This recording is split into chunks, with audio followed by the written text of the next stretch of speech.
Hello, and welcome to Biblical Scrolls, where we take a deeper dive into the hard to interpret, the obscure, or even the misinterpreted passages of Scripture. We will also look at apocryphal and pseudepigraphal texts and other historical manuscripts. We'll be using a variety of sources, so if you're committed to just one version of the Bible, this channel may not be for you. Now let's dig into today's passage.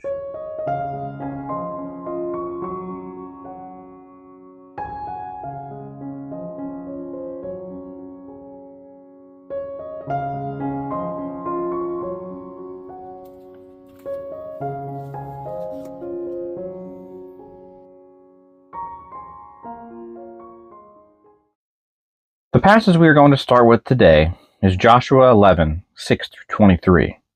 We're going to read in the New King James Version. And it came to pass, when Jabin, king of Hazor, heard these things, that he sent to Jobab, king of Madon, to the king of Shimron, the king of Ashkap, and to the kings who were in the north, in the mountains, in the plains, south of Chinneroth, in the lowland, and in the heights of Dor in the west, to the Canaanites in the east and in the west, the Amorite, the Hittite, the Perizzite, the Jebusite in the mountains, and the Hivite below Hermon, in the land of Mizpah. So they went out, and they all their armies with them, as many people as the sand that is on the seashore in the multitude, with very many horses and chariots. And when all these kings had met together, they came and camped together at the waters of Merom to fight against Israel. But the Lord said to Joshua, "Do not be afraid because of them, for tomorrow about this time I will deliver all of them, slain, before Israel. You shall hamstring their horses and burn their chariots with fire." So Joshua and all the people of war with him came against them suddenly by the waters of Merom, and they attacked them.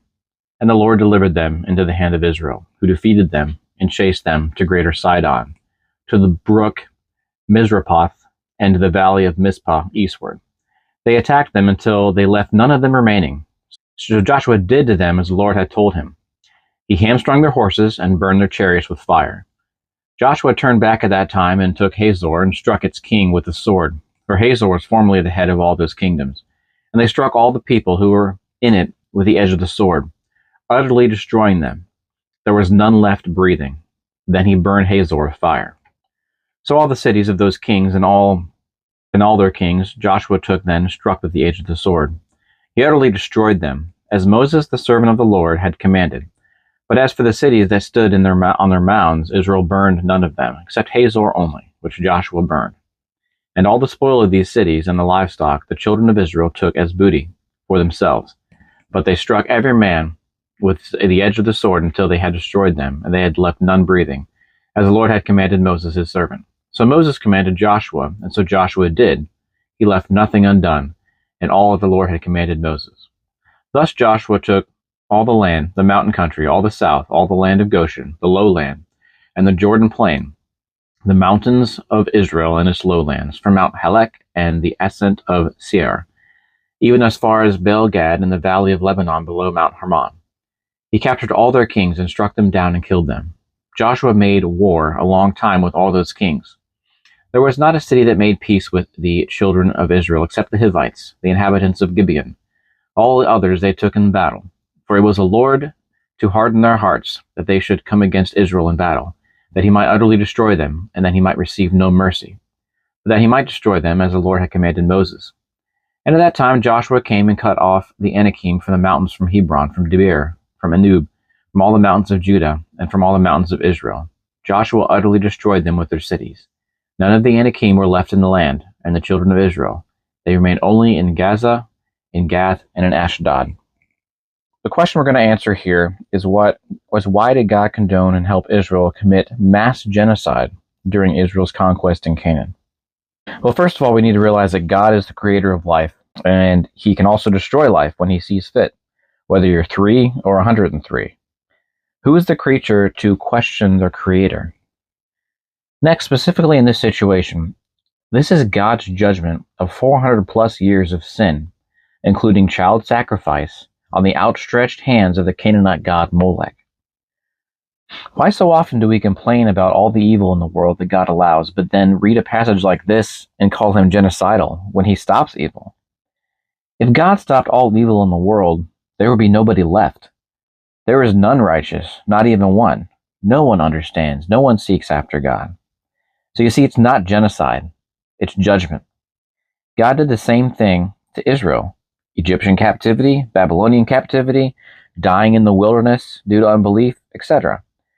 But in some cases, God would have been happy for a number of people to be driven out and not killed.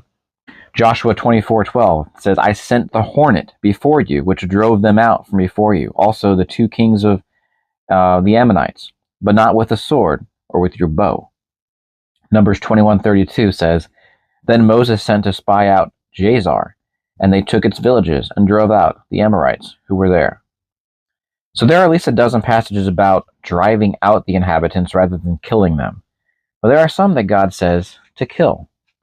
Let's go to Numbers 13:28 through 29. So it says here, Nevertheless, the people who dwell in the land are strong. The cities are fortified and very large. Moreover, we saw the descendants of Anak there. The Amalekites dwell in the land of the south. The Hittites, the Jebusites, the Amorites dwell in the mountains. And the Canaanites dwell by the sea and along the banks of the Jordan. Also Joshua 11:21 through 22. We just read these, but we'll look at it again, and I'll tell you why here in a minute. And at that time Joshua came and cut off the Anakim from the mountains, from Hebron, from Debir, from Anub, from all the mountains of Judah, and from all of the mountains of Israel. Joshua utterly destroyed them with their cities. None of the Anakim were left in the land of the children of Israel. They remained only in Gaza, Gath, and Ashdod. So notice the areas that Israel was given a kill order.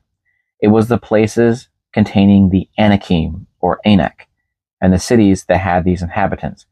These were descendants of the giants. These beings are the soulless half-breed descendants of the sons of God and daughters of men fiasco in Genesis 6. The hill country, specifically, is where many of the giants lived. Notice verse 22. 22 says, None of the Anakim were left in the land. Okay, so victory was declared when no Anakim were left in the land. It does not say no people were left. God's purpose and Joshua's mission was to destroy remaining descendants of the Nephilim.